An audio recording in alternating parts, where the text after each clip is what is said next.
Quebra-cabeça do sucesso. Oferecimento. A CISC, parceira do empresário, amiga do consumidor. BNI, a maior rede de networking em negócios do mundo. Seja membro. Imobiliária Cardinale, a maior e mais completa imobiliária do interior paulista. Grupo Engefort. Engefort 8000. Alarme sem fio. Proteção sem falhas. Jabu. Elétrica, hidráulica e iluminação. Lojas em São Carlos, Araraquara e Bauru. Latina. Orgulho em ser brasileira.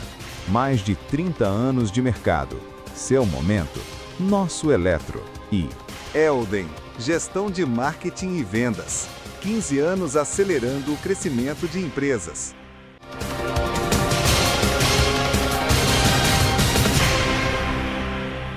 Bem-vindos ao Quebra-Cabeça de Sucesso, mais divertido e desafiador programa de TV sobre negócios da nossa região.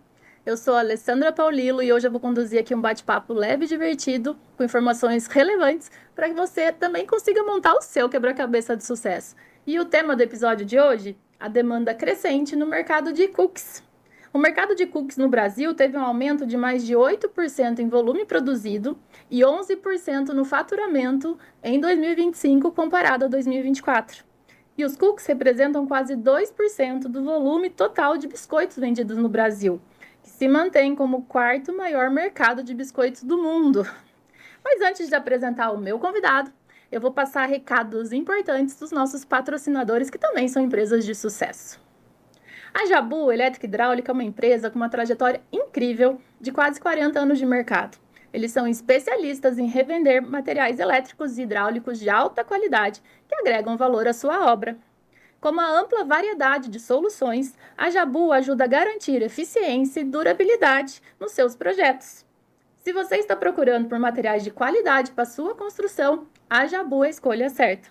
Para mais informações, entre em contato pelo QR Code ou acesse www.jabu.com.br. Jabu, tradição e confiança que atravessa gerações. Alugar ou vender um imóvel é um passo importante e exige confiança. É por isso que eu indico a imobiliária Cardinale. Além de ser uma imobiliária completa, que cuida de todo o processo de compra, venda e locação, a Cardinale tem um diferencial incrível. Ela garante o recebimento do aluguel até a entrega das chaves.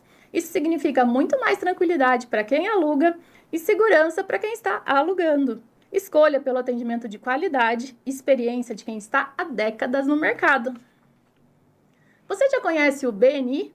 Uma organização dedicada a ajudar empresários e profissionais a expandirem os seus negócios.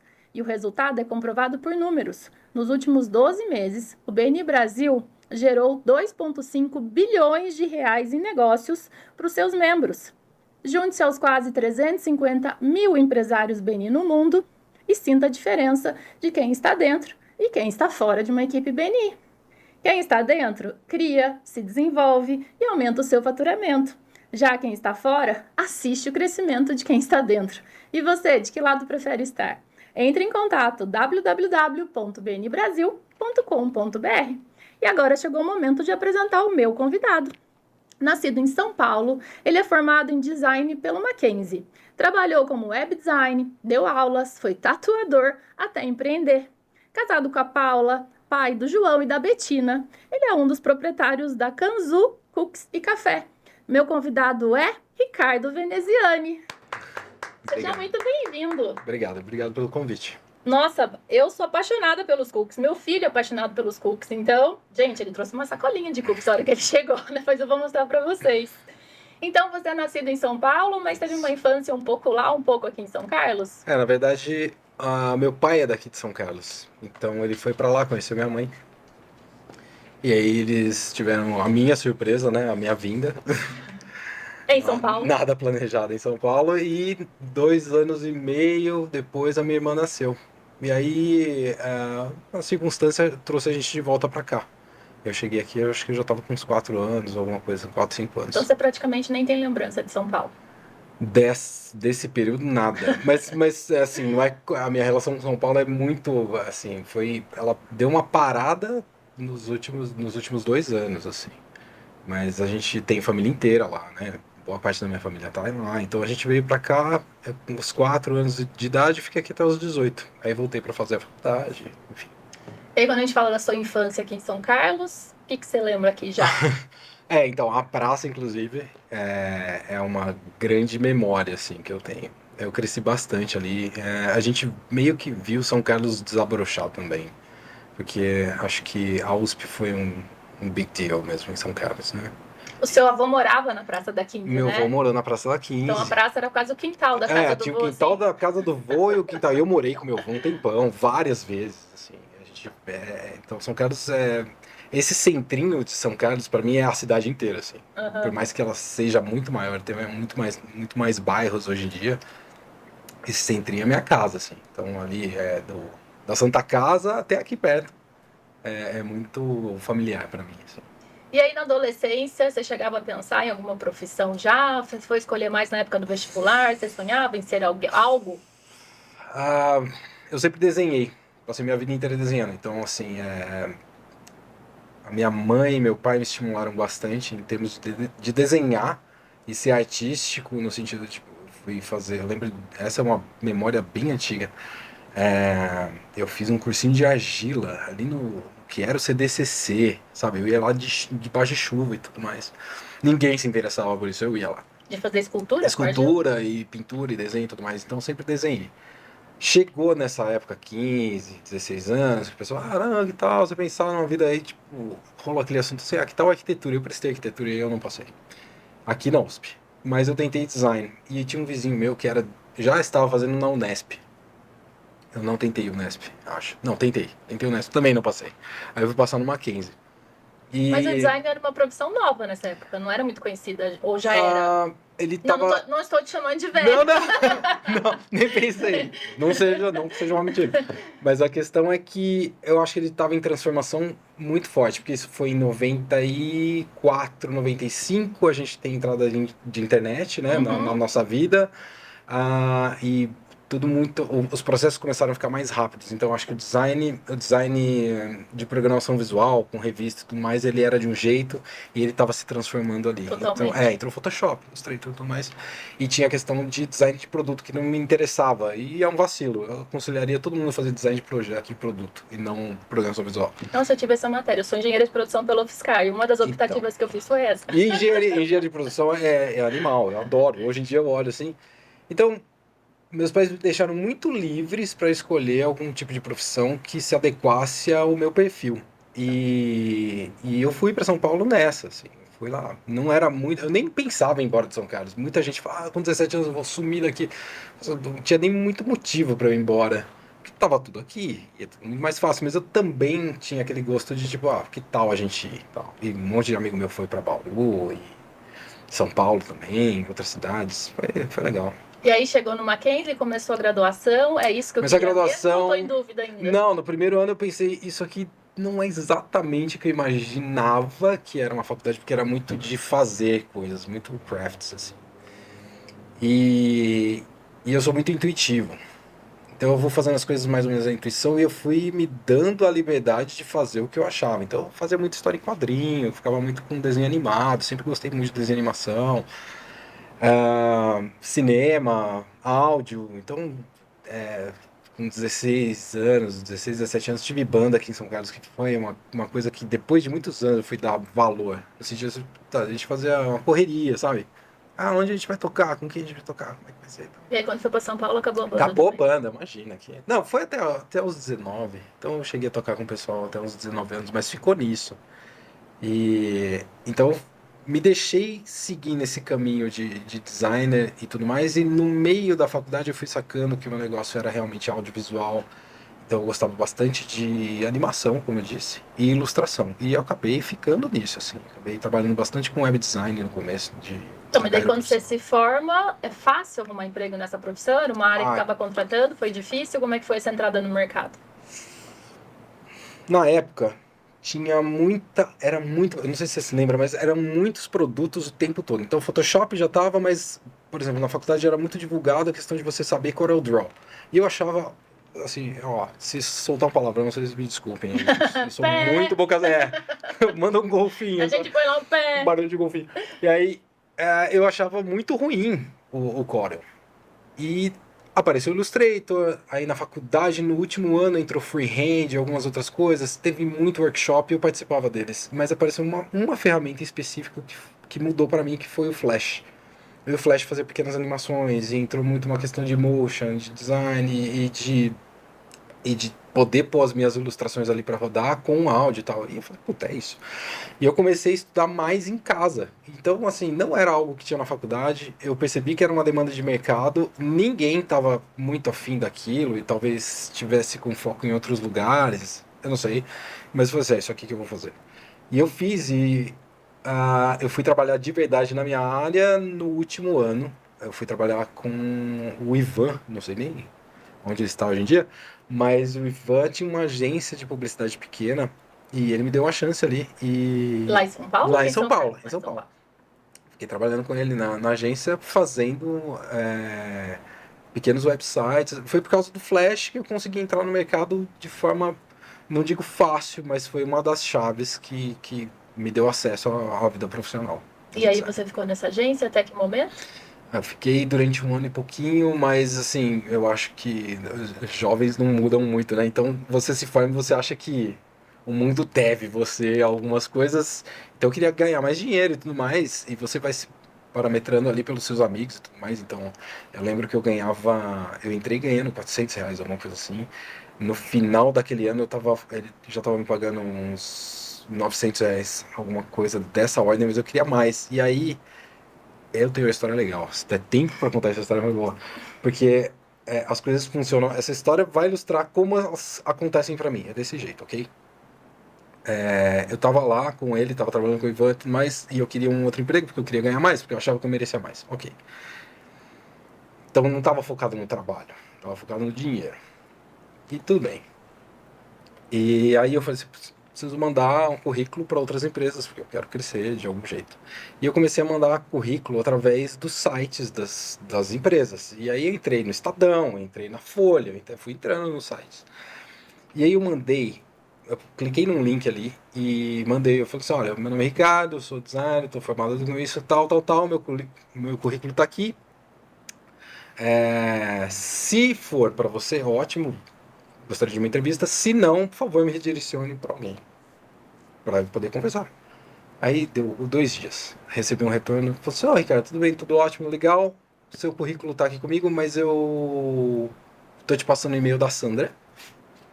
Envia para ela. Fala que você precisa da vaga. Então. Falei, ok. Sandra, tudo bem? Tal. Meu nome é Ricardo, eu conversei com fulano. Ele pediu para te enviar esse e-mail aqui, atrás de uma vaga, tal, qualificado, não sei o quê. Passou mais de uma semana, veio o e-mail da Júnia. Oi, Ricardo, tudo bem? Gostou do seu currículo? Vamos conversar? Eu falei, claro, vamos conversar. Fui até o Terra. Era o portal Terra, lembra do Terra? Que era Opa. Zaz.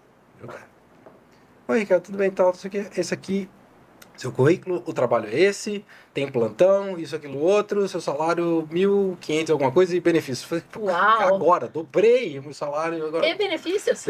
benefícios. E é muito legal, porque eu tinha 23 anos. E, pô, foi super legal. Mas aí ficou nisso, falei, que legal, arrumei um emprego aqui. E aí você vai trabalhar num prédio, você tá na Berrine, você tem contato com outras pessoas, a internet estava explodindo na época, foi bem legal. Tudo bem. Em que momento que a Paula surge? Muitos Mais pra anos frente. depois. Tá. E aí passaram 3 meses.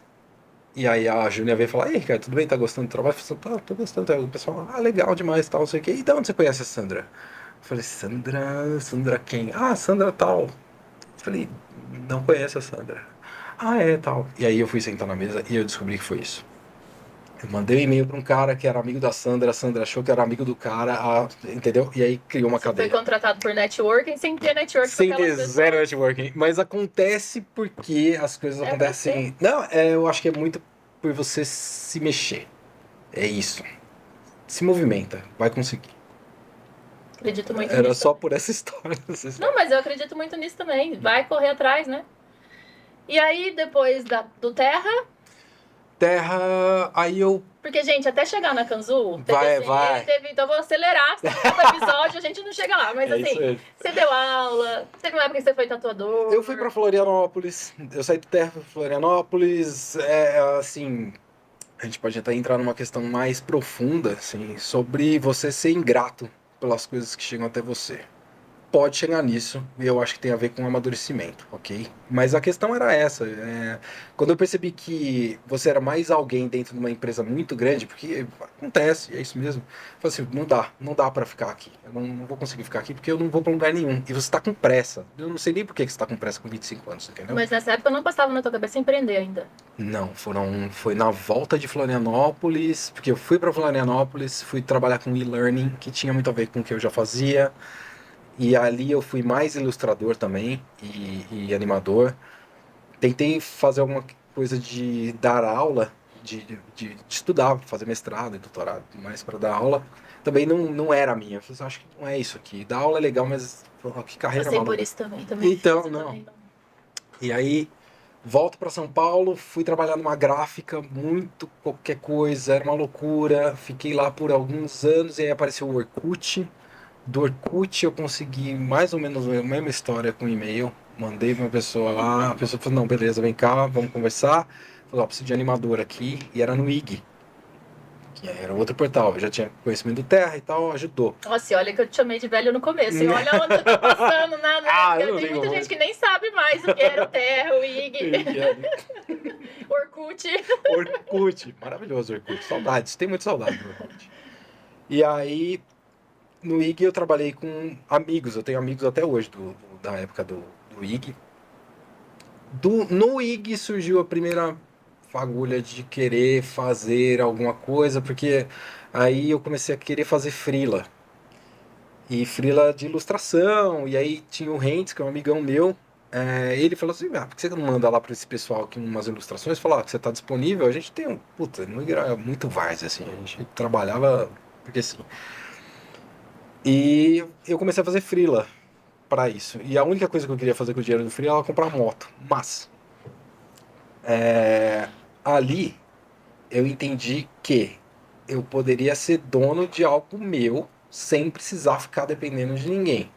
Então eu falei, puta, esses freelas aqui estão me levando para alguns lugares. Se eu conseguisse me organizar com isso, e eu sempre tive a noção, assim, uma ideia bem clara de que tipo, eu não vou conseguir fazer sozinho. Isso é muito. Talvez seja muito pessoal, porque eu acho que tem muita gente que acredita que pode fazer tudo sozinho. E talvez consiga. Não é o meu caso. Eu acho que eu não vou conseguir fazer sozinho. Eu vou conseguir trabalhar alguma coisa. E vou trazer isso pro grupo. Enfim. E ali foi a primeira fagulha. Do IG.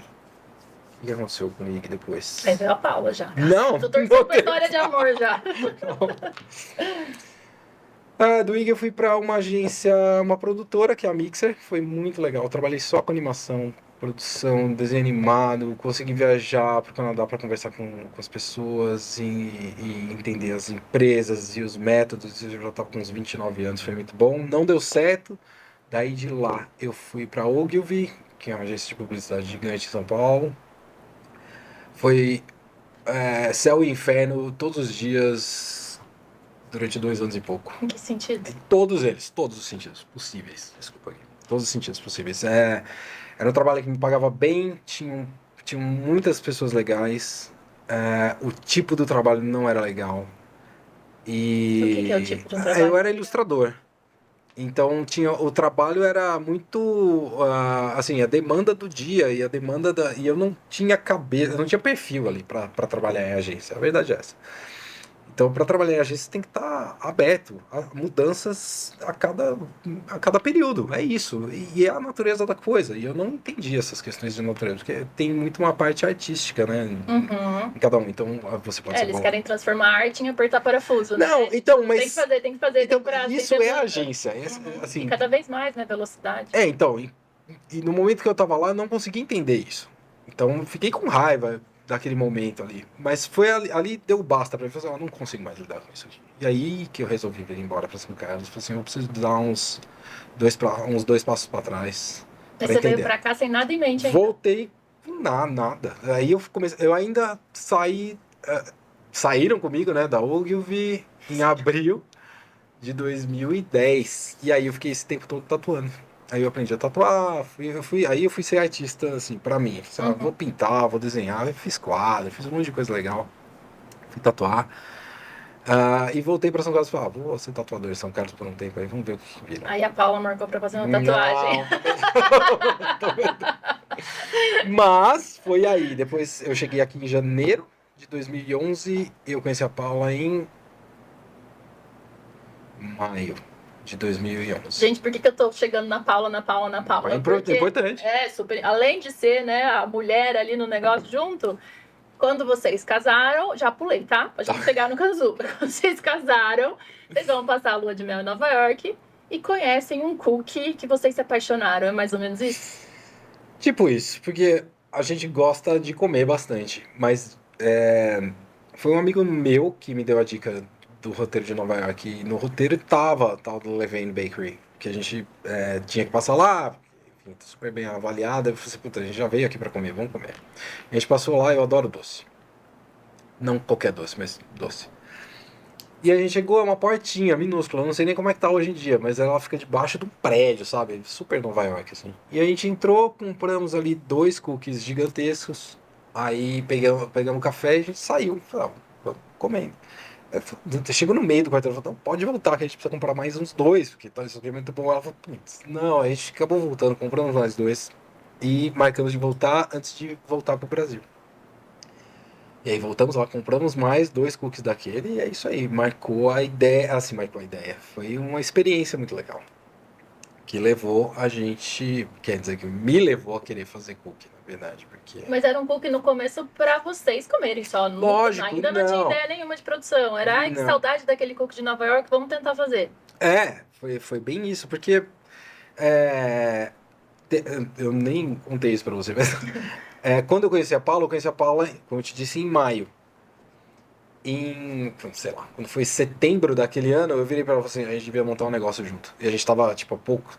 Não foi setembro, foi, tipo, 20 dias depois que a gente tava conhecendo feliz. Ela falou assim, você é maluco, porque você é todo artístico, não sei o que, eu não consigo lidar com isso. Ela é uma pessoa muito rápida, racional e pega as coisas... E foi muito legal, porque Se assim... completam. Não, foi uma questão muito de admiração por quem ela é. Uhum. E juntar com algo que eu acreditava, assim, de fato. Então, mas 2 artistas ia ser muito mais difícil, né? Não, é impossível, né? Então. Mas não acho que é impossível, não. Acho que tem gente que faz direito. Eu sou bem oposto do meu marido também, é por isso que dá certo, 25 anos de casado também. É isso, cara. E aí começaram a fazer cookie pra testar a receita, pra lembrar daquele cookie de Nova York. Foi em No casa. começo deu certo, não deu certo, foi Não, difícil. as minhas receitas, no começo, elas... porque não era muito pelos ingredientes, nem pela receita, era mais pela cadência da produção e como fazer e tudo mais, né? Depois que eu acertei isso, aí a coisa fluiu bem. Mas assim, foi um dia que frustrou. Se eu quisesse, assim, não, desiste.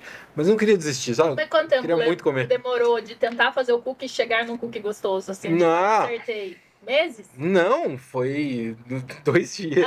Achei que era um período muito longo. Imagina, não, é muito simples. É muito simples. Assim, qualquer pessoa faz. A questão é como você ter o processo de fazer e conseguir. E aí você não sabe nada de nada. Então você não sabe que tem equipamento voltado para fazer um negócio melhor. Você não sabe que o forno tem que estar funcionando de tal forma. Você não sabe nem que o forno é forno. Você não sabe nada.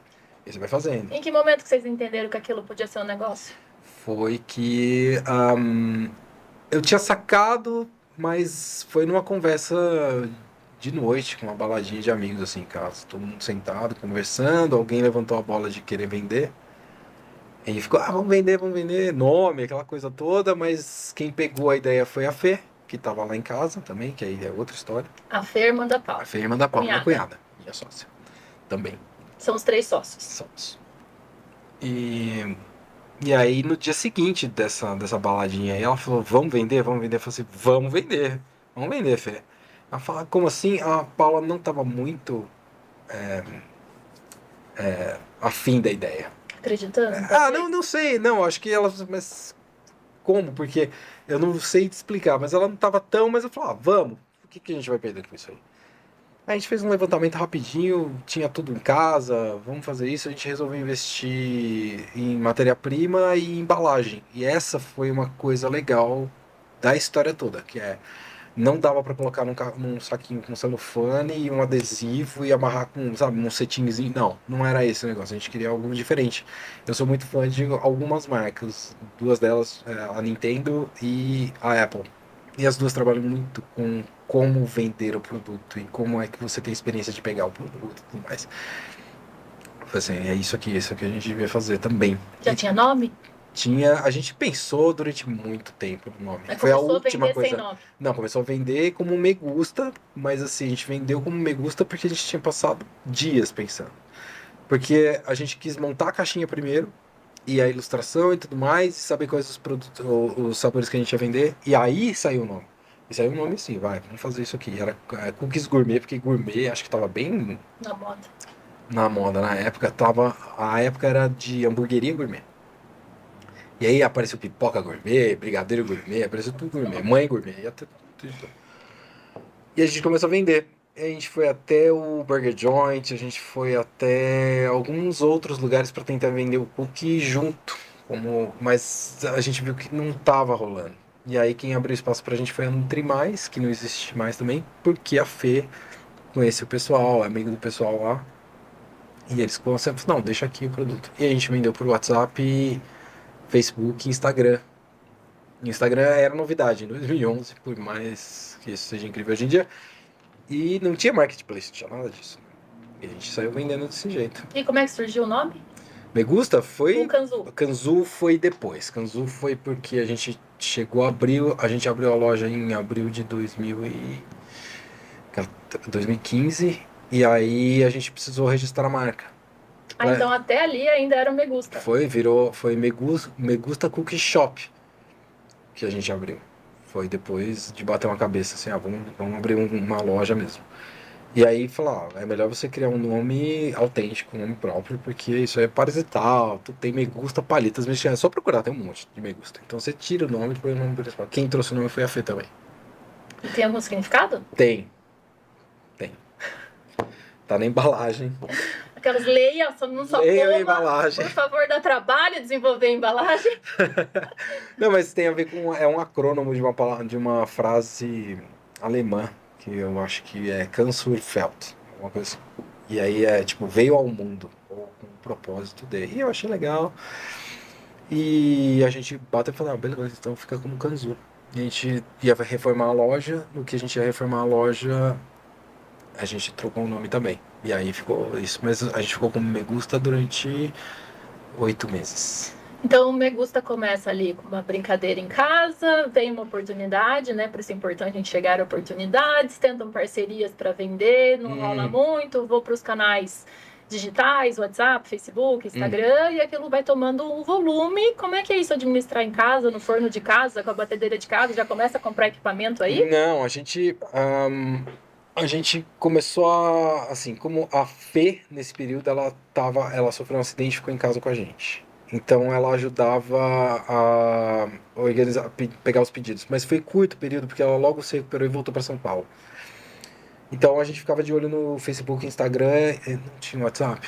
Não me lembro. Talvez tivesse. Eu não vou lembrar. Mas a dedicação de tempo nessa época A gente era fazia quanto? de noite. A gente fazia os cookies à noite, deixava pronto, massa e tudo mais.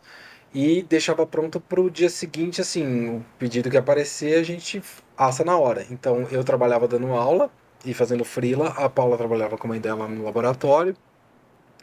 E a gente alternava, quem tivesse mais livre, assava e levava.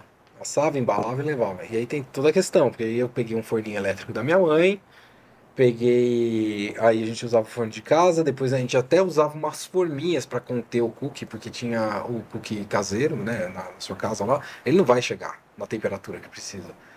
E aí ele esparramava, então para esparramar a gente usava um anelzinho assim para conter aquilo lá e virava uma bolachita mesmo. E era legal, as pessoas gostavam muito, porque é a mesma receita, é a mesma receita ainda.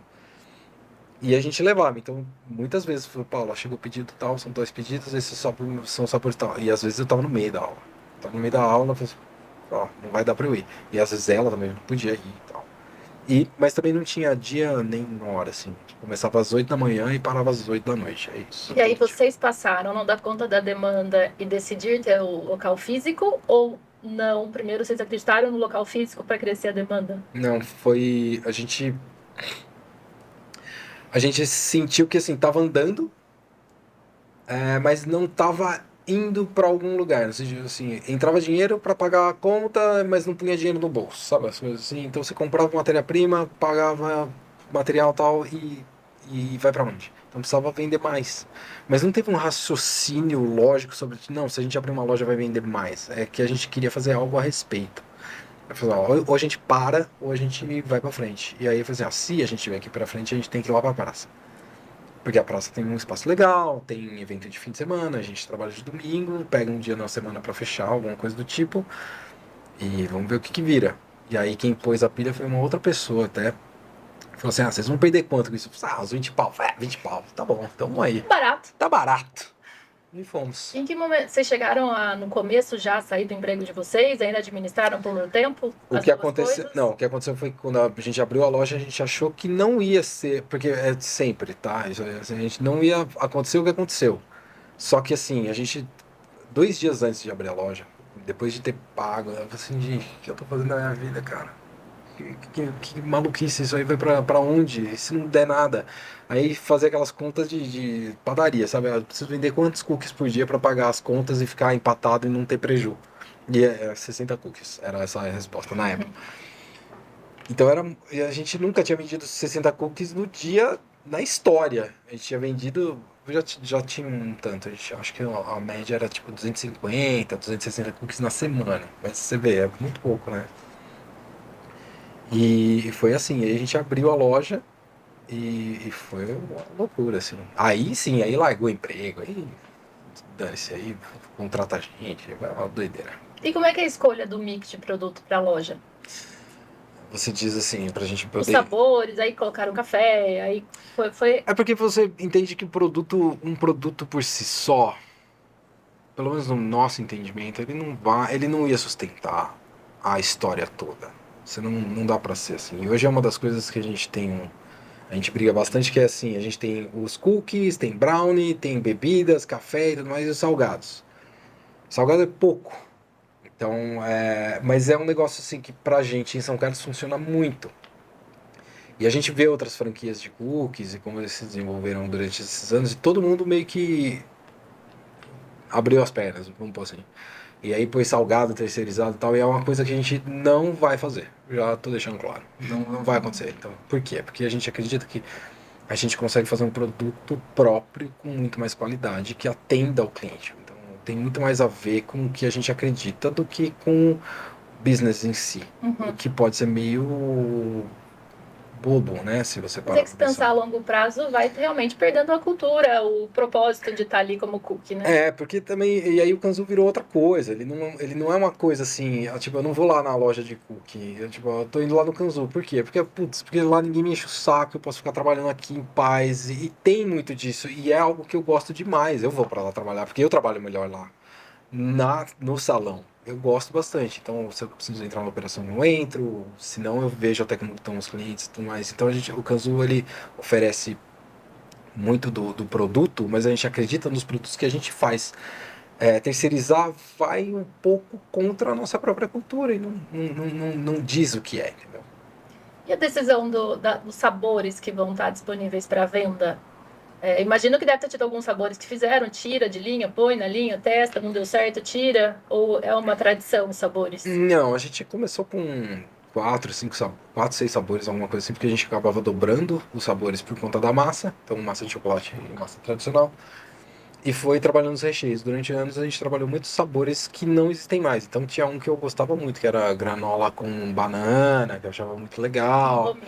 Teve de café, teve. Nossa, a gente fez teste com coco. E aí sai de linha porque não vende. Assim, por exemplo, o pessoal fala, por que vocês não tem um cookie que não tem chocolate? Eu falo assim, meu amigo, porque quem entra pela porta quer comer chocolate, não quer comer, sei lá. Cookie sem chocolate vai comer outra coisa. Exato, e aí, assim, É difícil dizer porque você atende. Então, por exemplo, uma coisa super difícil de fazer, que a gente não fez até hoje, é um cookie de diet. Porque não é cookie.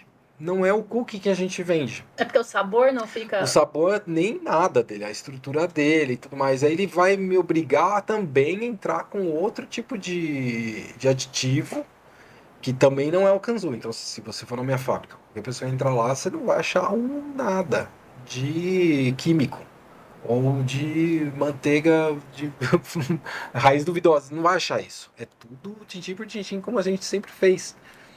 Isso dificulta o negócio. Não vou falar pra você. Até por causa da durabilidade. Se não vender, perde ali. Só que o Kanzu tem rotatividade, que ele cai bem na máxima lá da Tostines, né? Vende mais porque é fresquinho, vende mais. Porque assim, é só olhar pro Kanzu como se ele fosse uma padaria. O Kanzu é uma padaria que vende o cookie do dia. Então o pão do dia tá lá. E elas vão assando à medida que vai Vai vendendo. maçã, é sob demanda. E a demanda vai rodando e tal. A gente, obviamente, tem muitas formas de também quantificar quanto entra de gente, quanto, né, que horas dá para parar as fornadas e tal, para evitar o máximo de desperdício possível. Porque a gente não põe, não acredita que o produto deva ser mudado, entendeu? Ele tem que ser o que a gente sempre comeu. E como é aquele cara mais artista que trabalhou com diversos segmentos diferentes e aí sonhava em ser mais livre, e de Não. repente ele vira um empresário, gestor de um negócio de alimentos que deve ser muito mais cruel, porque eu tenho de roupa. Roupa não vence, roupa não estraga, roupa não joga fora, vai ter a promoção, ainda mais masculino, não deixa de usar, né? Uhum. E aí eu penso, gente, como é que é isso, né? Acertar nessa gestão de estoque. Como é que foi isso? Elas assumiram mais essa parte que você? Alguém foi fazer um curso? Ou vocês foram aprendendo na raça ali? Não, acabou, a história é muito dividida. É aquilo que eu te disse.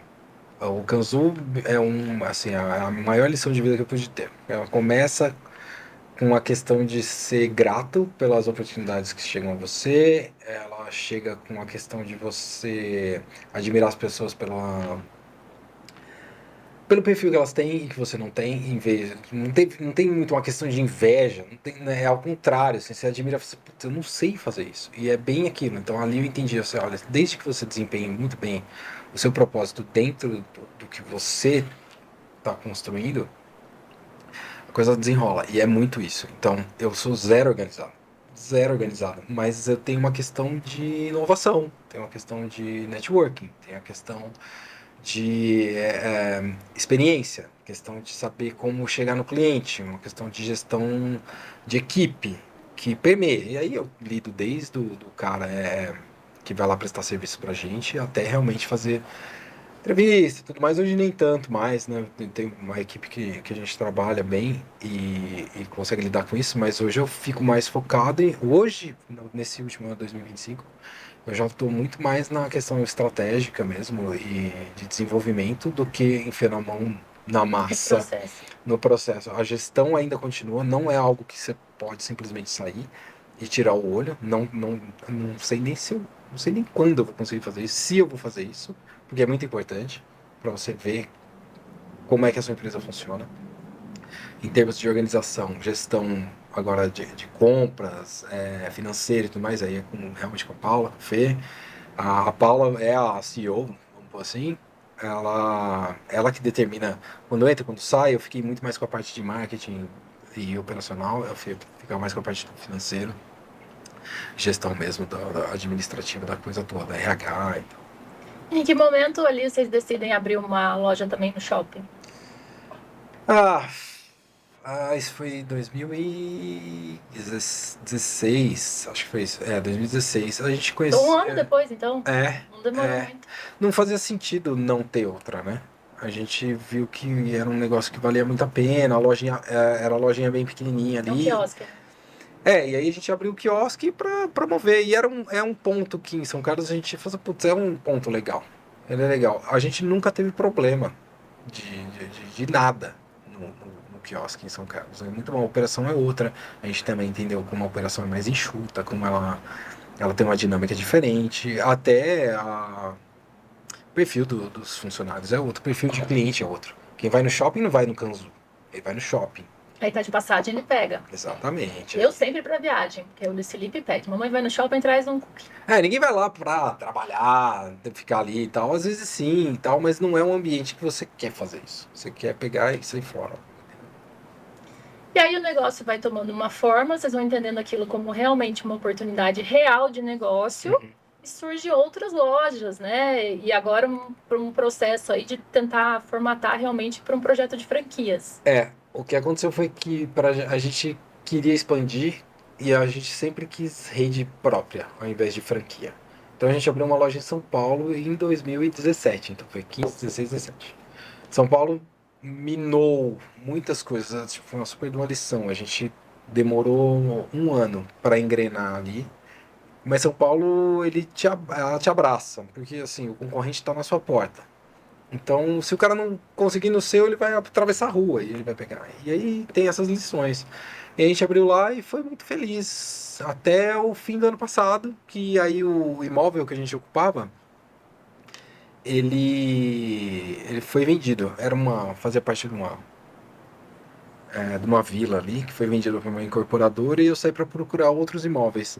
Mas ficou muito caro ali. São Paulo transformou tudo. A gente olhou, e aí entra questões pessoais. A gente resolveu ter um monte de filho aí. Os nossos dois filhos da Fê. E aí a gente ficou um pouco longe do negócio. E para poder fazer esse negócio rodar, eu precisaria achar um outro ponto que ele fizesse sentido pra gente. Só que depois de muitos anos, a gente tinha uma questão logística muito clara. A fábrica era em São Carlos, A fábrica continua sendo... lá. Exato. E aí o mesmo processo era adotado lá. E tinha uma logística boa, só que ela é custosa. E a loja tinha que ter um faturamento que, isso aqui vale a pena. E valeu a pena se o aluguel fosse aquele mesmo, naquele ponto, daquele jeito. Saiu de lá, virou outra coisa. E aí a gente passou por uma pandemia, né? Então a gente estava do lado da Pamplona, assim, do lado de cada 9 de julho, vamos pôr assim. 9 de julho e a Pamplona. A gente estava ali. E tinha um outro pedaço do 9 de julho, que aí já era Augusta e tudo mais. Que era um lado mais forte de comércio. Mas eu fui até lá, olhei, tinha muito negócio abrindo, fechando. Só que tá esquisito. Falei, pra mudar de bairro. Aí começou a virar uma bola de neve. Aí a gente olhou pro negócio e falou assim, vamos só enxugar isso aqui e vamos focar nas franquias, que a gente já estava começando a vender e tudo mais. Vamos focar aqui e deixa isso quieto.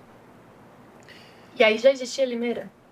Limeira, a gente passou pela loucura de abrir 3 lojas, né, na sequência. Era própria? Não, tudo franquia. São 3 franquias, a gente não... E aí, assim, o pessoal fala assim, abre a franquia aí. E a gente saía abrindo. E aí você tem que entender o que está acontecendo, né? Mas é Qual a bem diferença mais difícil. É completa a diferença. de ser um franqueador? Hoje em dia, eu acho assim, a experiência que você tem que ter para lidar com o franqueado, ela vai além de você dar um manual pro cara e falar, é assim que a banda toca. Mas vai em muitos níveis, assim. Porque a expectativa do franqueado é muito alta? É aquilo que eu ia te contar. Eu vou te falar uma situação que aconteceu no Me Gusta lá atrás, mas assim, a gente abriu o Me Gusta em abril, quando foi setembro, vamos pôr assim. Aquela super fila, super trabalho, eu, a Paula ali, eu não sei, não era fim de semana nem nada, tinha os funcionários e tudo mais. Entra tipo, aquela super de uma fila, e na fila tinha uma senhora, ela olhou assim pra nossa cara, fez o pedido dela, ela olhou pra nossa cara e falou assim, nossa, deve ser tão bom ficar aí atrás do caixa ganhando dinheiro, né? Eu não faço nada, só fico aqui ganhando dinheiro. Nossa, cai do céu aqui, ó. Eu fico aqui, só vou olhando a conta. Plim, plim, plim, plim. Isso é empreender. Foi exatamente. E é isso que as pessoas aí. imaginam ainda. Não é que elas imaginam desse jeito tão puro e prático, Mas mas ela entende que franquia é um investimento. Quando colocar o dinheiro no banco, vai render. Se abre uma franquia, você vai ter dinheiro. Não, você tem que ralar muito pra você isso, ter e dinheiro. nós, como franqueadores, a gente também não entende essa visão. E é assim, no fim das contas, o franqueado, às vezes, ele é fã, ou ele tem uma ideia do que é, e aí você entende por que muitas franquias abrem as pernas. Você começa a sacar por que é, e aí você tem que decidir. se você segue esse caminho para sua empresa ou não. Uhum. E aí você fala, ó, tem um caminho médio e longo prazo, tem um caminho curto prazo, que eu não sei onde vai dar, mas é isso aí. E a gente tomou uma outra escolha. E é uma decisão nossa. E tem muito a ver com... É isso. Se você quer saber quem a gente é só olhar para o produto. De verdade. Ele tá lá, ele é super transparente com você, ele entrega o que... Ele é simples, ele é honesto. E a gente é muito honesto com a gente mesmo. Então, pro projeto de franquia, não é que ele está pausado, pelo contrário, ele existe, mas vocês vão tentar, ao máximo, escolher mesmo um franqueado que tenha perfil. Na verdade, a gente está com outras propostas em termos de trabalhar com franqueados. Então, a gente vai dar um suporte muito diferente do que a gente está hoje, vai ter uma aproximação muito maior. A gente quer que a experiência que a gente tem aqui em São Carlos ela consiga ser replicável. E a gente entendeu muita coisa. Esse ano foi muito interessante, inteligente e duro demais. Muitas lições. Muito aprendizado. Muito. Chegou o momento de eu te passar um desafio. Que é escolher 3 peças dessa de quebra-cabeça com as palavras 3 que mais fazem sentido para você. Eu vou dar recado de patrocinador e eu volto das peças que você escolheu. Pode mexer, pode fazer bagunça, pode pegar as peças, porque tá tudo arrumadinho, né? Não, pode bagunçar mesmo e pegar as 3 que fazem mais sentido. E eu já te pergunto quais peças você escolheu. Ok. A inovação só faz sentido quando está ao alcance das pessoas. E é exatamente isso que você encontra na loja de fábrica da Latina, aqui em São Carlos. Um espaço que reúne soluções que transformam a sua rotina. Purificadores de água que oferecem saúde e bem-estar, lavadoras e secadoras que economizam o seu tempo e energia e ventiladores de teto que trazem conforto para qualquer ambiente. A loja está aberta de segunda a sexta-feira, das 8 às 5 da tarde e aos sábados, das 8 ao meio-dia. A loja funciona na Avenida Getúlio Vargas, 2700. Você também pode tirar dúvidas pelo WhatsApp, 16 99 750 9840. Uma forma prática e acessível de conhecer de perto a inovação de uma marca brasileira de confiança. Latina, seu momento, nosso eletro. A agência de marketing Helden está no mercado há 15 anos. Cada cliente atendido, cada campanha desenvolvida carrega a essência de um trabalho feito com dedicação, estratégia e profissionalismo. O diferencial da Helden é que ela não entrega fórmulas prontas. A equipe mergulha no universo de cada empresa para criar soluções de marketing que façam sentido e gerem resultado. Eles entendem que crescer exige planejamento, vendas bem estruturadas e uma comunicação que conecta. Para você que busca um parceiro de confiança, a Helden é a escolha certa. Elas não esperam o futuro acontecer. Elas o constroem todos os dias. O Conselho da Mulher Empreendedora e da Cultura da ACISC é a força feminina que inspira, conecta e transforma o empreendedorismo em São Carlos. Um espaço onde mulheres compartilham experiências, fazem networking, valorizam a cultura e os projetos sociais e ainda abre caminho para novas lideranças. Mais do que um conselho, é uma rede de apoio e de protagonismo. Quer saber como fazer parte? Entre em contato com a CISC. E se você não quer se preocupar com segurança, nem para sua casa, nem para sua empresa, você precisa conhecer o sistema que tornou o que há de melhor em segurança em realidade, o ENGeFort 8000. Um projeto de instalação de alarme sem fio que une tecnologia de ponta com padrão de atendimento ENGeFort. Monitoramento 24 horas por dia, instalação imediata e limpa, feita por equipes próprias. Entre em contato com o Grupo ENGeFort para mais informações e junte-se aos mais de 10 mil clientes. Proteja-se com quem sabe proteger. Conseguiu escolher as suas 3 peças? Consegui. Ainda fico aqui com uma duvidazinha, mas acho que são as peças que... Por isso que é um desafio. A minha fala de todo episódio. Vou pedir para você mostrar a primeira para a câmera e explicar por que você escolheu. Intuição.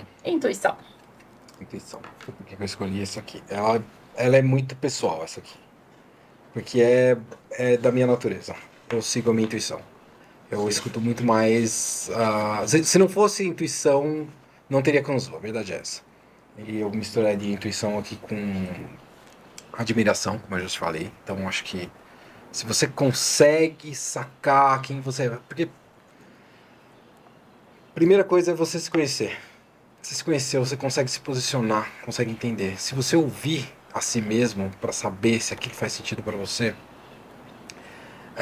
você já tem para onde ir. E aí te leva à segunda peça. Só deixa eu interromper antes da segunda. Quando você fala em intuição, tem a ver com um sexto sentido, com você, além de se conhecer, saber ouvir o que está acontecendo e perceber, tem a ver com fé? Não, zero.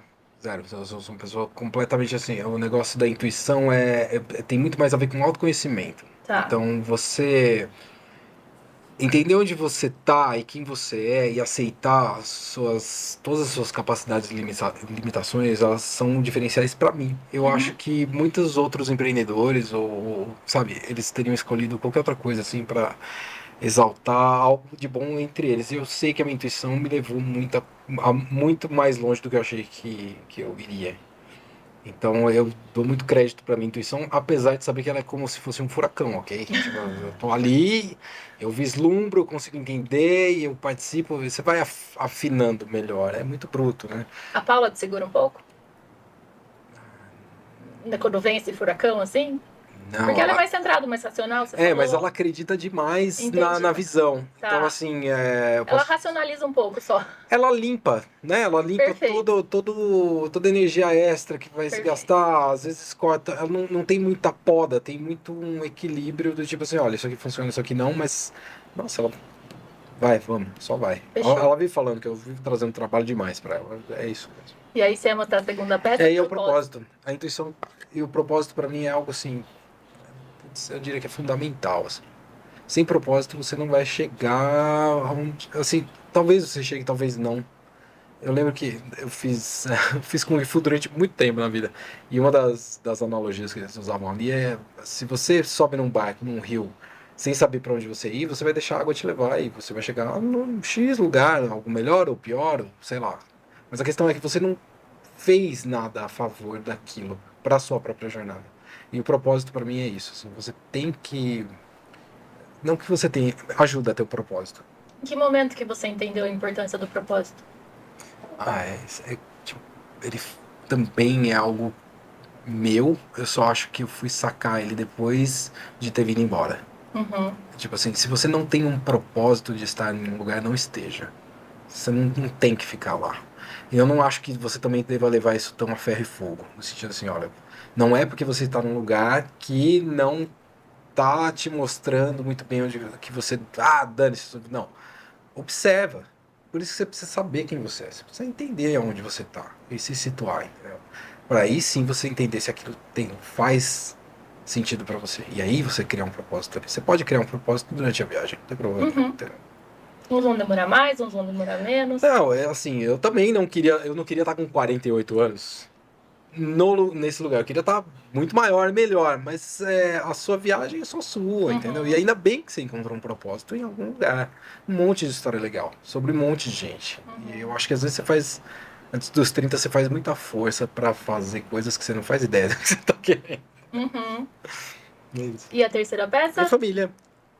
Que é base geral, assim. Eu acho que é a sua primeira família, né? Que você nasceu, seus pais, seus irmãos, seus avós, seus tios, seus primos, quem te ajudou a você perceber quem você é e te levou a alguns lugares e aí você errou com eles também erraram com você e tudo mais, então é ali que sai todo o molde, né? Tudo isso.